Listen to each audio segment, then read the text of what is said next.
Hey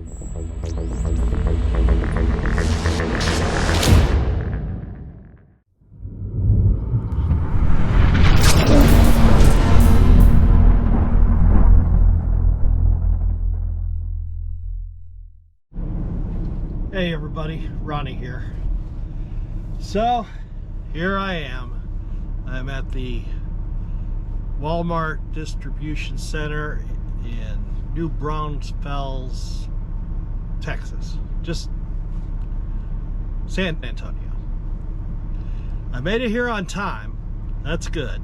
I had to pull out at just after midnight to do it. I drove 8 solid hours. I intended to pull out a little bit earlier and was on the phone with somebody. Didn't get pulled out quite on time, or quite when I wanted to, so that I could go and grab a 30 minute break in between. But it took me getting my clock down to 1 minute before I was forced to do my 30-minute break. So I'm gonna go ahead and call that a day, because I'm at a Walmart DC. I'm going to be stuck here for the next few hours. It's just how they work. So the plan now is once I'm unloaded, I'm gonna go over to the truck stop, go ahead and park. I won't really be able to move for the next 10 hours, so I'll go ahead and just make it for tomorrow morning. Already spoke with my dispatcher about this.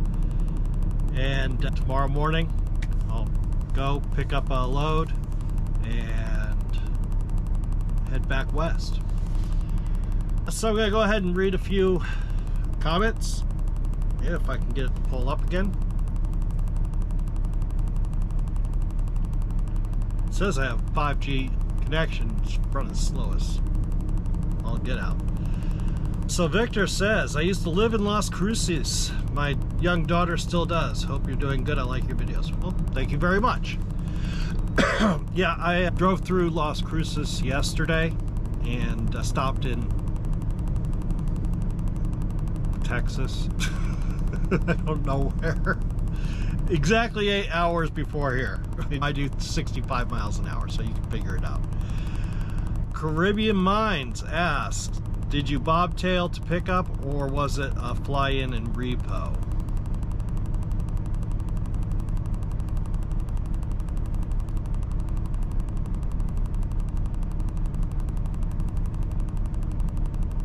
Oh, this is from a while ago. This is when I went and picked up, did that rescue mission back in December. Might have been the very first week of January, where I went, my truck broke. I went to, oh wait, when the heck was that? It was back in January anyway. It was a rescue mission.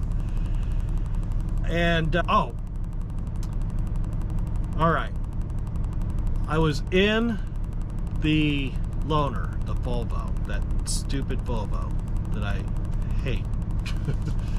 And my trailer was in, oh no wait, I had just gone to Chicago. I dropped my trailer and the Volvo in Chicago, and took an airplane from Chicago to Denver so that I could pick up my truck, which my Freightliner at the time, which was fixed finally.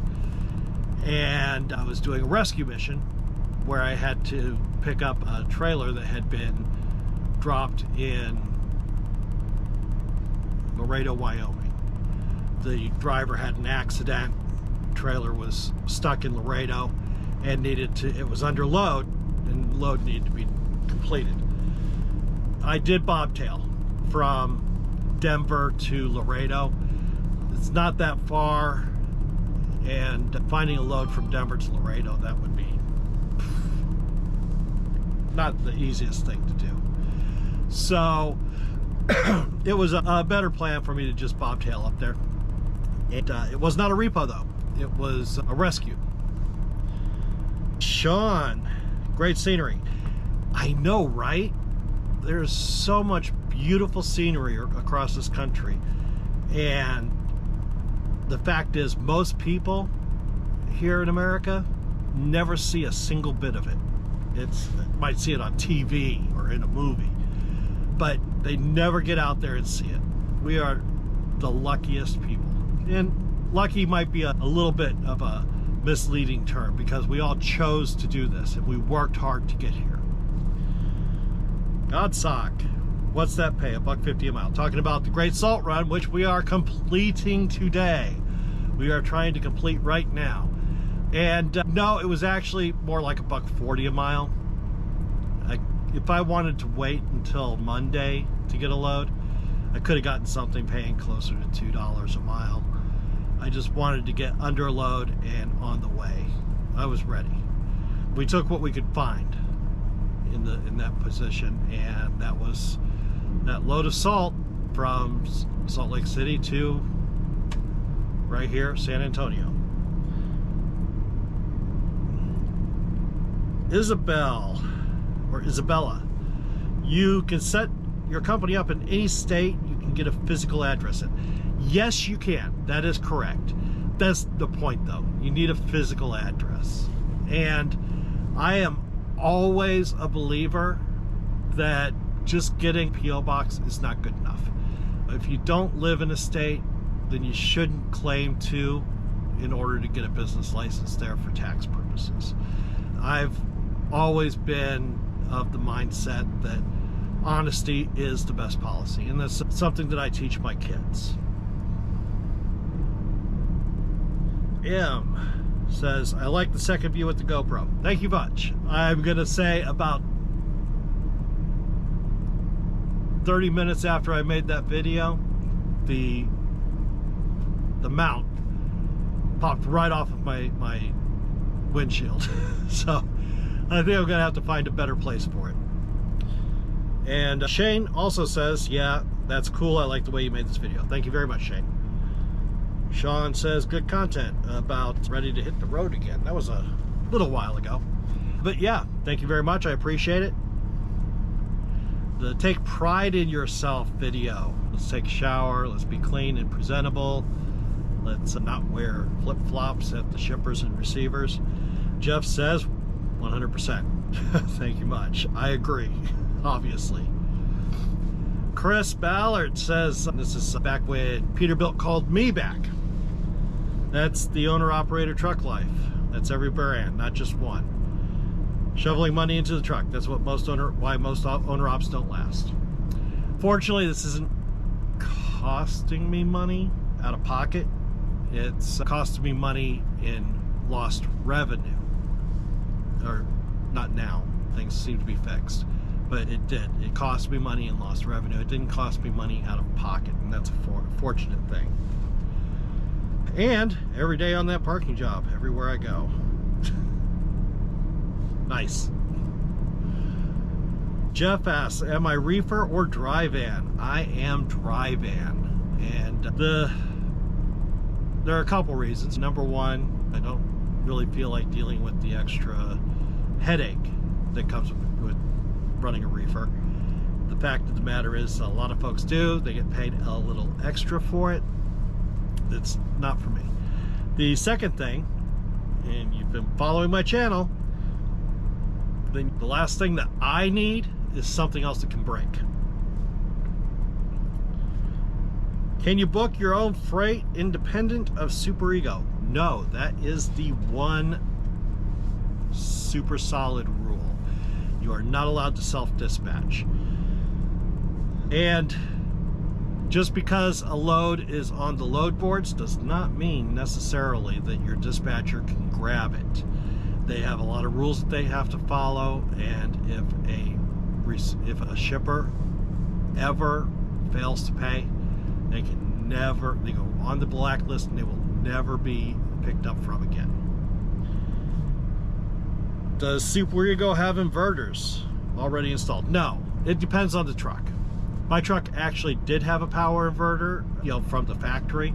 If it comes with one, it does. If it doesn't, then it doesn't. With that said, I actually have a 2500 watt Cobra Pro power inverter, and I asked them to install it into the truck also. I've actually got 2 power inverters in the truck. One is the one that came with the truck. The other one is the one that I had them install beside that. The reason I have the other one there is primarily for cooking. It's good for, it handles my air fryer like a champ, and it also charges my electronics, like my laptop, my phone, and it runs my CPAP machine just fine. Lease operator is not an owner-op, not even close. I'm buying this truck. It is my responsibility. All right.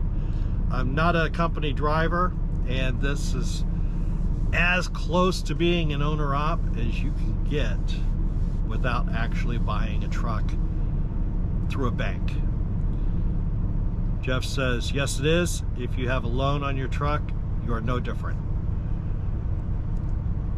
Back and forth, guys. Let's not fight over things, but yes, we are owner-ops.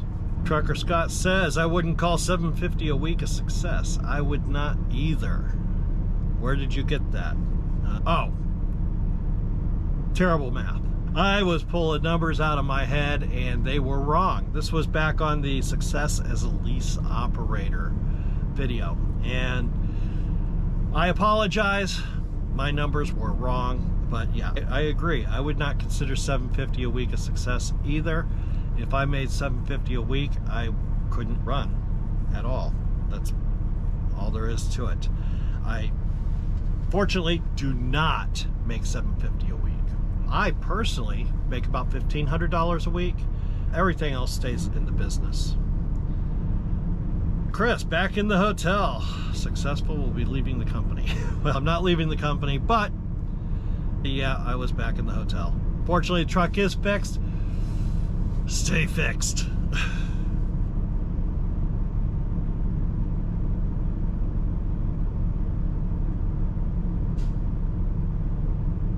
John says the LLC ain't nothing if you don't have your own authority. I'm going to disagree with you. Please explain to me why that is. All right. The LLC is important because it separates, all by itself, it separates the truck and the driver from a liability standpoint. It protects your own personal assets. Beyond that, getting into opting to be taxed as an S Corp, you can get into some other tax advantages. But it is absolutely not a requirement to have your own authority. I'd be interested to learn a little more about your side ventures and how you're making your money work for you. I will make a video about that. No problem, Matthew. And Jason asks, is there anything within the lemon laws that could help you? Might need to talk to an attorney.